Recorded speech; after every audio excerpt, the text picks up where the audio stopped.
Dear friends, today God is here to do miracles in our life. प्रिय मित्रों, परमेश्वर आज यहाँ है कि आपके जीवन में आश्चर्य कर्म करे। And we are here to find what kind of miracle. और हम इस बात को जानेंगे कि किस प्रकार का आश्चर्य कर्म। Ephesians 1:3 talks about it. इफिसियों 1:3 में इस प्रकार से लिखा है, Blessed be the God and Father of our Lord Jesus Christ, हमारे प्रभु यीशु मसीह के परमेश्वर और पिता का धन्यवाद हो, who has blessed us in Christ with every spiritual blessing in the heavenly कि places. उसने हमें मसीह में स्वर्गीय स्थानों में सब प्रकार की आशीष दी है। The miracle of every spiritual blessing is being given to you.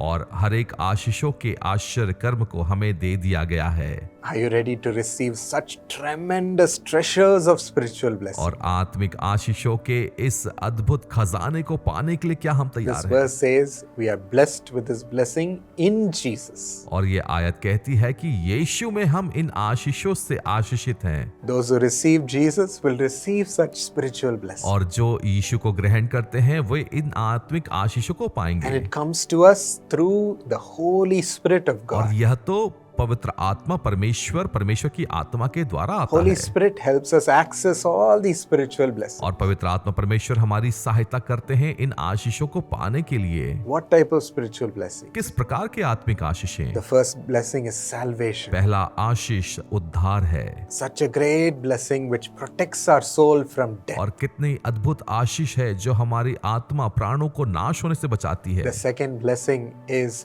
the gifts and power of the Holy Spirit. और दूसरी आशीष जो है पवित्र आत्मा के दान और उसकी सामर्थ्य। It gives us great power and authority in the Spirit, और यह तो हमें महान सामर्थ्य और अधिकार को देता है and to do great acts. ताकि हम महान कार्यों को करने पाए। And the third gift is the gift of eternal life, और तीसरा उपहार है अनंत जीवन, where we can eternally live in the joy of the Lord, और जहां पर हम अनंत काल तक स्वर्ग के आनंद में रह सकते हैं, in this world and in heaven. और इस संसार में और स्वर्ग में भी। Thank God for these wonderful spiritual blessings which are coming upon you. और परमेश्वर का धन्यवाद हो इन अद्भुत आशीषों के लिए जो हमें दिए जाते हैं। Receive the Holy Spirit, पवित्र आत्मा परमेश्वर को ग्रहण करें and He will enact these gifts within you. और वह इन उपहारों को आपके भीतर देगा। He will bring these blessings. वह इन आशीषों को लेकर आएगा। That's how I found when one time I went for a vacation to a place, और इस बात को मैंने जाना एक बार जब मैं छुट्टियों में था and my friend was there in that place. और मेरे मित्र उस स्थान पर थे, So I was just casually hanging out with him. और मैं बहुत साधारण रूप में उस स्थान पर था। But suddenly he said, Sam, there is a known friend to me in the hospital. और तभी अचानक उसने कहा कि एक मित्र है जो जाना पहचाना है, वो अस्पताल में है। He's an elder man who's paralyzed. और वह तो एक बुजुर्ग व्यक्ति है जिसे लकवा मारा है। Can you come and pray for him? क्या तुम आकर उनके लिए प्रार्थना करोगे? When he suddenly said that, I was thinking, what am I going to do? और जब उसने अचानक इस बात को कहा, मैं सोचने लगा मैं क्या करूंगा। And I went with him with confidence in God. और मैं उसके साथ गया परमेश्वर पर भरोसा कर कर। As I saw him, his head was hung in a depressed way. और जब मैंने उसे देखा वो बहुत ही निराशजनक स्थिति में बैठा था, And he was just sitting there. और वह तो सिर्फ वहां बैठा था। I said, let me pray, brother.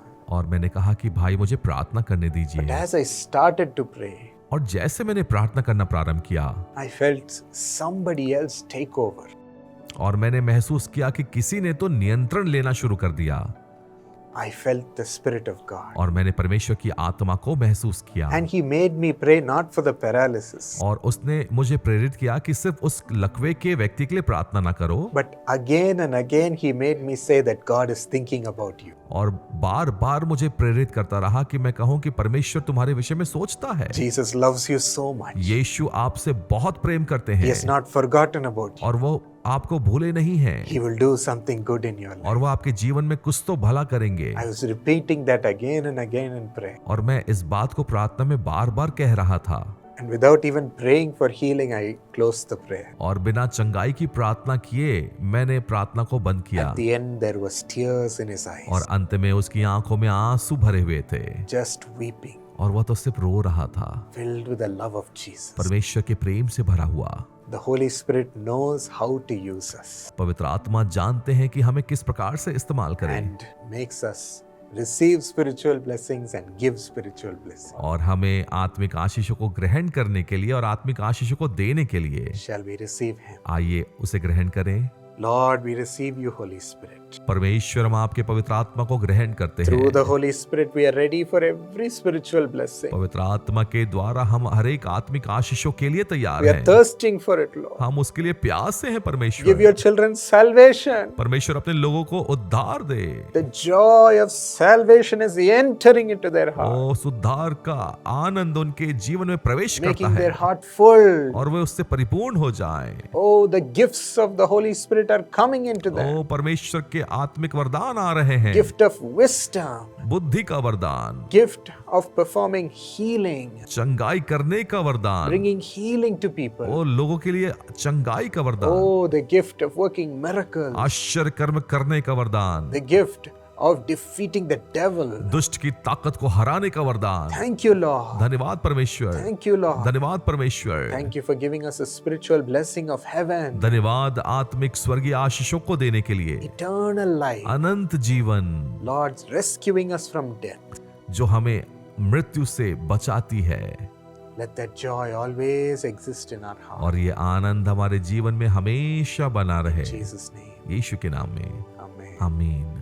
We have a special fasting prayer to pray for God to do miracles for you. हम विशेष उपवास प्रार्थना करने वाले हैं ताकि हम प्रार्थना करें कि परमेश्वर आपके लिए चमत्कार करे। Before entering the new year, we want to pray that God will turn all your sorrows into joy. नए साल में प्रवेश करने के पहले हम प्रार्थना करना चाहते हैं कि परमेश्वर आपके सारे दुखों को आनंद में बदल So they. come for this fasting prayer. और इसीलिए आप इस उपवास प्रार्थना में आइए। We'll be there as a family to pray with you and for you. हम आपके साथ में और आपके लिए प्रार्थना करने के लिए पूरे परिवार के रूप में वहाँ उपलब्ध होंगे। Because it's the Christmas season, we'll have Christmas programs also. क्योंकि ये क्रिसमस का समय है, वहाँ पर क्रिसमस के भी प्रोग्राम होंगे। But the focus will be on prayer. लेकिन मुख्य गौर तो प्रार्थना पर होगा। Bring all your friends. अपने सारे मित्रों को लेकर आए। 14 दिसंबर शनिवार सुबह 10 बजे से। जगह यीशु बुलाता है प्रार्थना भवन, वानगरम, चेन्नई। निशुल्क बस सुविधाएं उपलब्ध होंगी सुबह 8 बजे से सारे प्रार्थना भवनों से और कोयम्बेड बस डिपो से